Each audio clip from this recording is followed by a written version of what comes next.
Mega star Shakib Khan, happy birthday to you. অনেক ছবির কাজ করেছি তোমার সাথে, সেই তুমি নতুন থেকে 30 বছরের কাছাকাছি হবে শাকিব খানের সাথে আমরা কাজ করেছি।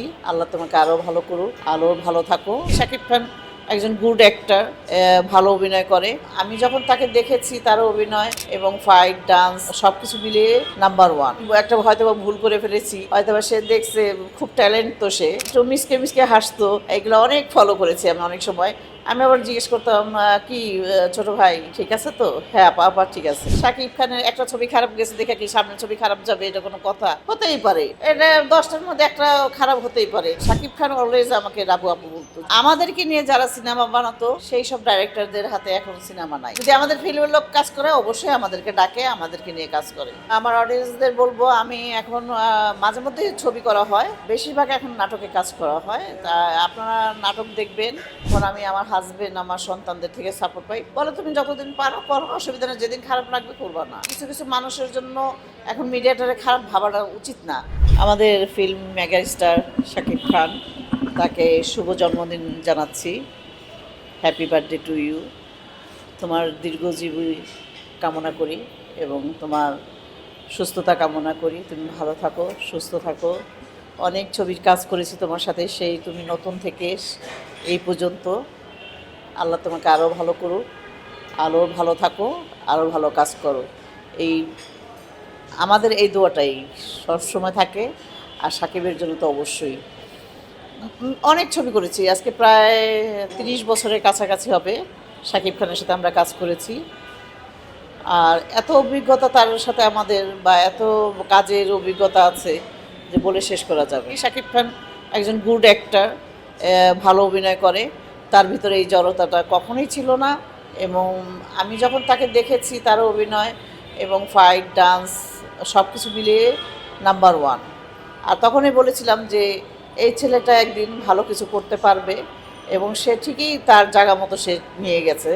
এবং আমাদের বাংলাদেশে এত বড় বড় সেলিব্রিটি আছেন, শাকিব খানের যে এখন যেই পর্যায়ে আছে, মানে এই জিনিসটা মানে আমরা আশাও করতে পারিনি। সেই জিনিসটা সে অনেক দূরে নিয়ে গেছে। যে বাংলাদেশের বাইরেও এই ছবিগুলো চলে এখন, আমাদের বাংলাদেশের ছবি মানুষে দেখে। এটা আসলে একটা বিশাল ব্যাপার। সে বলতো, একটা কথা বলতো যে আপা দোয়া করবেন যে আমি আমাদের ছবিগুলো ইন্টারন্যাশনালভাবে আমি করবো, দাঁড় করাবো। বাস্তবে তাই হয়েছে। দোয়া করি তোমার জন্য ভাইয়া। অনেক অনেক ভালো থাকো, সুস্থ থাকো। একটা হয়তো বা ভুল করে ফেলেছি, হয়তো বা সে দেখছে খুব ট্যালেন্ট, তো সে একটু মিসকে মিসকে হাসতো, এগুলো অনেক ফলো করেছি আমি অনেক সময়। আমি আবার জিজ্ঞেস করতাম, কি ছোট ভাই ঠিক আছে তো? হ্যাঁ আপা, আপা ঠিক আছে। তো এই অনেক স্মৃতি আছে আসলে সাকিবের সাথে, খুবই সুন্দর সুন্দর স্মৃতি। দেশে হোক বিদেশে হোক, সব জায়গায় সুন্দর স্মৃতি আছে। তো ভালো লাগে, খুবই ভালো একজন মানুষ এবং খুব গুড অভিনেতা। তার মতো কথা বলে, যারাই বলে কথা শাকিব খানের একটা ছবি খারাপ গেছে দেখে কি সামনের ছবি খারাপ যাবে? এটা কোনো কথা? হতেই পারে, এটা 10টার মধ্যে একটা খারাপ হতেই পারে। কেন? শাকিব খানের যত ছবি রোজার সময় রিলিজ হয়েছে, কোনো ছবিতে এই পর্যন্ত ফ্লপ যায় নাই, গেছে। আমরা যখন থেকে কাজ করেছি এই পর্যন্ত তার কোনো ফ্লপ ছবি কমই আছে। আর এই একটা ছবি মাত্র ফ্লপ করছে, তার মানে কি শাকিব খানের দিন শেষ? না, এটা ভুল কথা। ভুল কথা বলা ঠিক না, কারোই বলা উচিত না। আজকে একটা খারাপ গেছে, কালকে ভালো যাবে ইনশাল্লাহ, এটা বলা উচিত না। কার বেলা কি হয় কেউ বলতে পারে? পারে না। একটা গেছে, আরও ছবি আছে না তার, একটা দিয়ে বিচার করবে কেন? আরও দেখুক।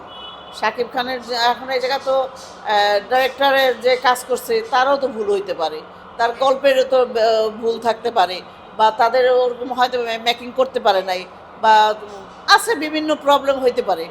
এটা তো শাকিব খানের কোনো দোষ নাই, আমি মনে করি না। অনেক শিল্পীরা আমাকে আমার অরিজিনাল নাম ধরে ডাকে, আর শাকিব খান অলওয়েজ আমাকে রাবু আপু বলতো। একে তো আমাদের হলগুলো নাই, দ্বিতীয় কথা মানুষও আগের মতো সিনেমা দেখে না।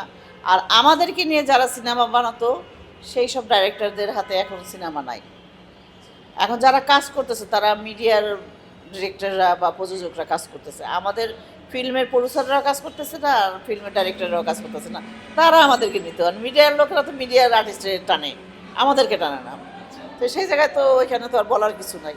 যদি আমাদের ফিল্মের লোক কাজ করে অবশ্যই আমাদেরকে ডাকে, আমাদেরকে নিয়ে কাজ করে। আমার অডিয়েন্সদের বলবো, আমি এখন মাঝে মধ্যেই ছবি করা হয়, আর বেশিরভাগ এখন নাটকে কাজ করা হয়। তা আপনারা নাটক দেখবেন, সিনেমাও দেখবেন।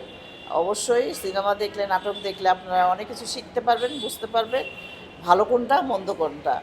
অবশ্যই এগুলো দেখবেন। আমি বলব যে এটা খারাপ না। সিনেমা আমরাও তো ছোটোবেলায় দেখেছি ফ্যামিলির সাথে।